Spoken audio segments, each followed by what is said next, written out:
Welcome back. In the last few lectures, we have looked into state feedback controller and observer based state feedback controller. Up till now, we were only trying to place the eigenvalues of the system on the left half of the complex plane. In some cases, we were trying to get to the peak overshoot or settling time as well. However, that is not enough for a system, because suppose you want to go from a particular point to a particular point in the state space. There may be different ways by which you can reach from a point to another point. Let me take an example. Suppose you have a quadrotor and you want that the quadrotor should fly from the ground to a particular height. Now, the quadrotor can fly from ground to that height using different routes. However, you might want to minimize the energy consumption or the battery consumption as you move from ground to that point, or maybe you might want to go from ground to that point in minimum time. All these type of formulations were never captured in what we were doing till now. This brings us to the idea of optimal control. So, let us see what do we actually mean by control, what we have seen till now, and what is the meaning of optimal control. So, what is control that we have been doing till now? So, in control, the main idea was to find out a control input such that we can steer the system which states xt and output to a desired trajectory. This control input was being generated by the controller that we were using. We have used state feedback controller like u equal to minus kx or PID controllers to place the poles, which in turn was generating the control input u that was giving you the desired trajectory. Now, what is optimal control? Now, in optimal control also we try to find out a control law that drives the system to a desired state. So, up to this part we have been doing till now, right? But on top of that, we also give a cost to minimize. I can give you examples for that. So, for example, suppose that you want to transfer a system from initial state x naught to a final state xtf, okay? Or you can also think of it like you want that the final output of a system to should reach to a particular desired output, like we have been doing in the PID case or even in the state feedback case, right? Suppose we have a PID controller of this form, we have a system, and then we would want that the output here should be equal to the reference. So, suppose I want that the system has to, or the output has to reach from say initially it was 0, say from 0 to a particular desired reference point. So, this problem is what we have been solving till now, okay? But now, if I on top of that add another constraint that this has to be done in minimum time, okay? So, I can go from say 0 to the reference value, say the reference value is RD. So, I can go from 0 to the desired reference in different times, right? I can take infinitely long time, I can take 5 seconds, I can take 6 seconds, but among all those, I want to find out that u which will take me to that desired output in the minimum time. So, I am adding an additional constraint on the problem, and this is what optimal control is all about. You can think of it in another way. For example, the drone example that we have been taking always. Consider that the drone is flying at say 10 meter above the ground, and we want that the drone should reach to the ground at 0 meter. Okay, now to go from 10 meter to 0 meter, this is a simple problem of going from a particular initial condition to a final condition, like so I want that my zt, which is the position along the z axis, to go from z0 equal to 10 meter to z of some time equal to 0 meter. Now, if I put a constraint that this has to be done in the minimum time, that means I also am putting a constraint on the time at which this problem has to be solved, right? So, this is what optimal control is all about. say similar example can be the same quadrilateral example. I can also ask this question, oh, if I have to go from 10 meter to 0 meter, I want to do this consuming the least amount of energy. In other words, I want to consume the least amount of power from the battery so that the battery life maybe increases. So this becomes another optimal control problem. Okay, and then there is this third type of problem which is called the linear quadratic regulator problem. Now in the linear quadratic regulator problem or the LQR problem, there is a trade-off between what is called state error and what is the control effort. So how much of you will use and how much of deviation will the states have from the desired state is what can be posed as what is known as an optimal control problem. So in general, you can have different types of optimal control problems because you can of course understand now that the cost can keep on varying. You can have different types of cost. You can have different interpretation of cost, time, energy, trade-off between performance and effort, and you can keep on coming up with different optimal control problems. In general, what is the basic setup of an optimal control problem? Now the basic setup of an optimal control problem is something like this. So first you will have the system dynamics, x dot equal to a function. So this is the dynamics or this is the differential equation that is governing the system, and then comes the constraints. The input can have constraints here. Say that I say that I do not want value of the input should be more than some amount. Okay, so all those type of constraints you can always put. You can also assume that suppose the input has to be always positive. These type of constraints you can always put. So these are called control constraints because we are putting constraints on the control input here. Then you can have boundary constraints. Boundary constraints are basically what is the final value of the states maybe. And then you will have the cost function. What do you want to minimize? Like we had already seen in the example, we wanted to minimize time, we wanted to minimize energy. So what is the thing that you want to minimize? So a generic setup of the cost function can be of something like this, where you have something called a terminal cost and you will have something called a running cost. Now what are these costs?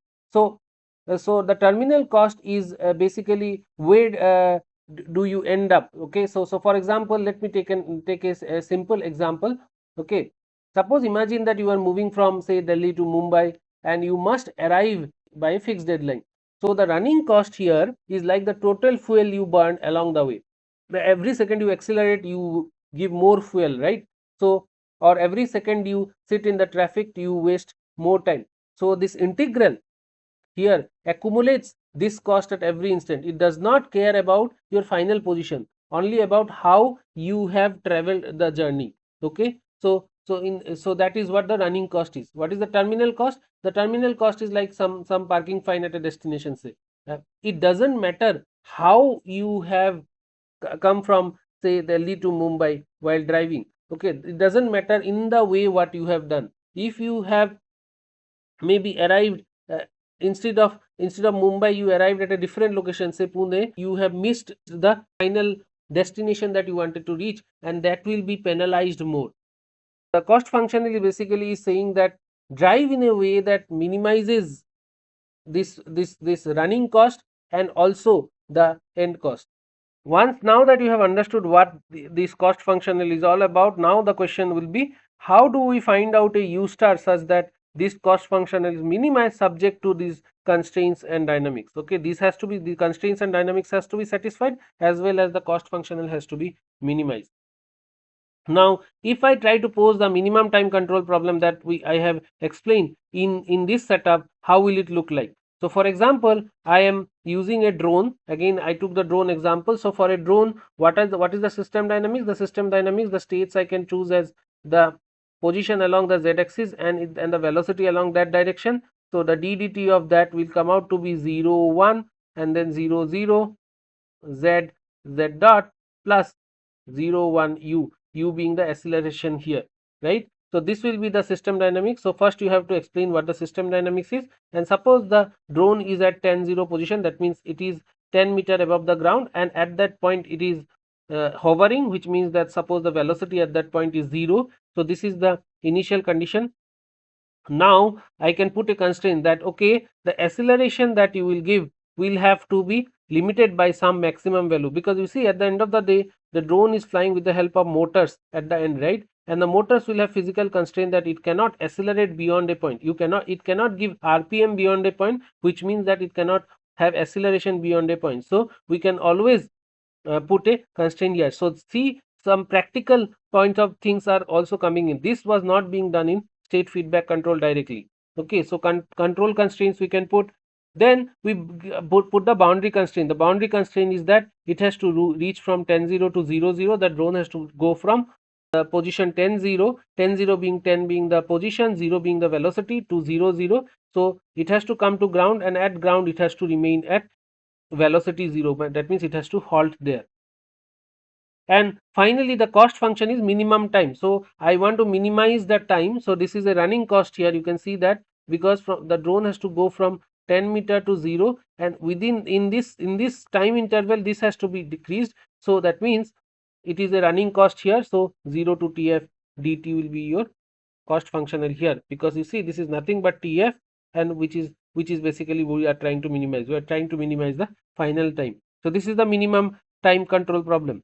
The same problem, if I change it to minimum energy control problem, same drone setup. So in that case all these things remains the same. The only thing that changes is the cost functional. Now the question would be, how do we quantify what is the energy consumption? So for simplicity I am saying that suppose the energy consumption is simply this quantity, so you can go ahead and minimize this quantity. Of course if you come up with a different formulation of energy, you can put it here, and that is what you will be trying to minimize.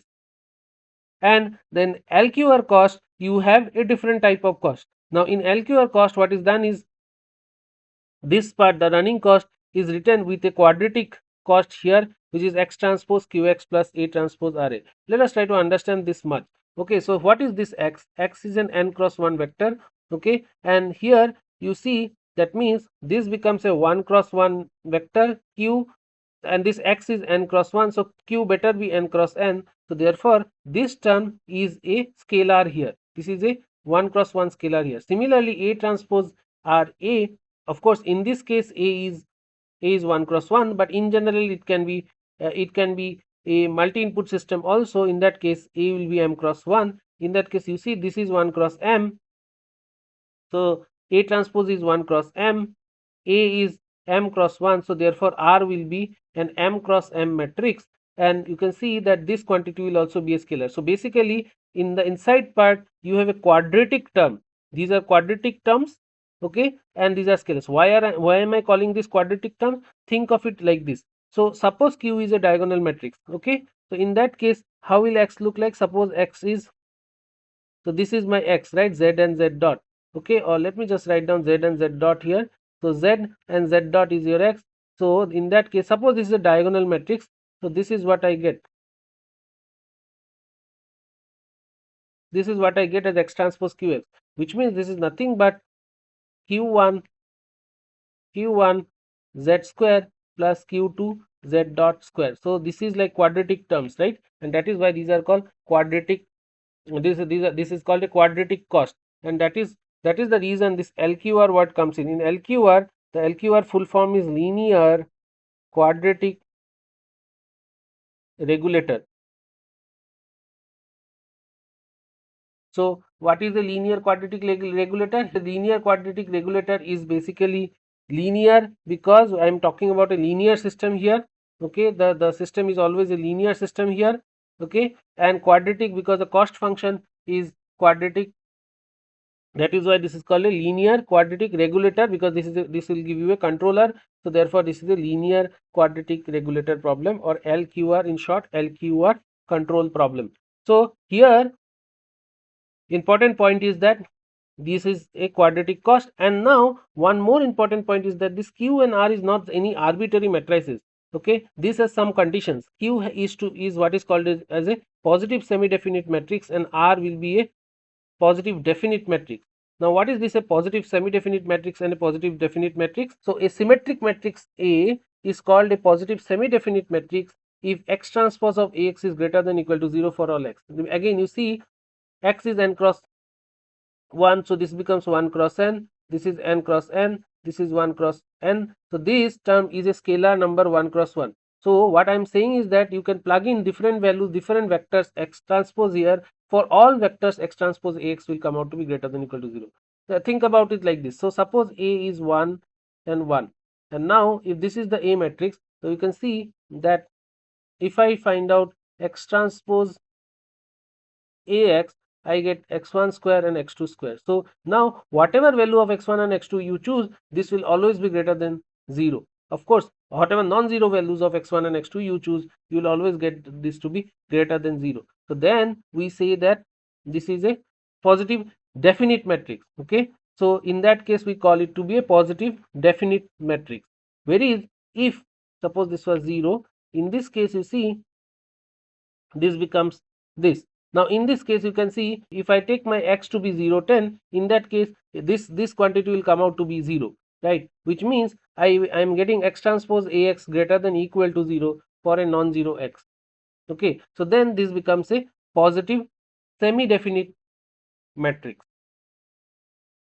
So this is what is the meaning of positive definite and positive semi-definite matrices. So if a symmetric matrix is positive semi-definite, then the eigenvalues of that matrix will be real non-negative. That means the eigenvalues of A will be always in R plus. Okay, and it can have the origin also. So R plus, maybe I'll write like this, R plus union 0. So 0 can also be there. On the other hand, if the matrix is a positive definite matrix, then the eigenvalues will be only in the, or it will only have positive eigenvalues. So this is what semi-definite matrices or positive semi-definite matrix and positive definite matrix is all about. So in this cost function, and this Q better be a positive semi-definite matrix and this R is a positive definite matrix, which means you can see that if Q is a positive semi-definite matrix, the eigenvalues of this matrix can be 0 or positive real numbers, and since R is a positive definite matrix, the eigenvalue of this matrix will be positive, which in other words also mean that R is invertible. Basically you can now go ahead and choose different values of R, and based on that you will have different formulations of the LQR problem for this setup. Okay, now what is the effect of R, what is the effect of Q, how does they what is the importance of those terms, we will deal with that in subsequent lectures. So this is the basic setup of a optimal control problem, and now notice that there are basically two big questions that we ask in optimal control problem. Let me explain this with the help of an optimization problem. So now we know what an optimization problem is, right? Suppose you have a function fx, and suppose I say that minimize this function fx subject to the constraints that x has to be between say 0 and 1. Okay, so we can always pose such a problem. This is an optimization problem where notice that x is a real number here. Okay, and then we want that x should be between 0 and 1. So this x is between 0 and 1 is a constraint here, and I want to minimize this function. So when we try to solve this type of problem, we ask two questions. First, whether such an x exists, okay, that will minimize this function, and if such an x exists, how do I solve this problem? Now in an optimal control problem, it is similar to an optimization problem. The difference here is that the function no longer is something like this, but it is dependent on time. Okay, and the constraints are also now system dynamics. So the constraints are also differential equations that are evolving in time. So and what you are minimizing is no longer a simple function, but it is a function of a function, which is also known as a functional. Okay, so that's why I wrote this cost functional.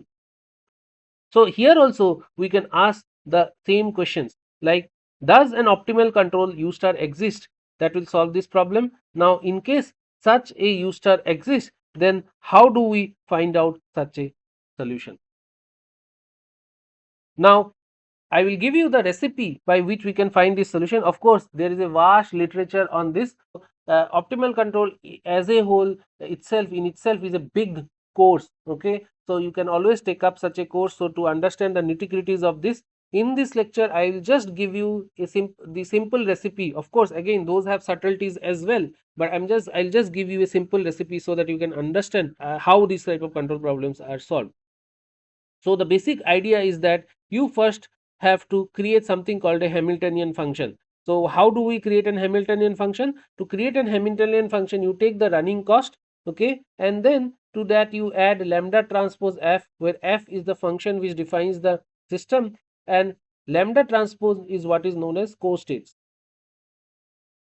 Okay, x are called states, lambda transpose are called co-states. Now if suppose f was an n cross 1 matrix, then lambda transpose will be an 1 cross n matrix here, right? So for example, in the quadrature example, if you remember, what was the system dynamics? The system dynamics was x dot equal to 0 1 0 0 x plus b u,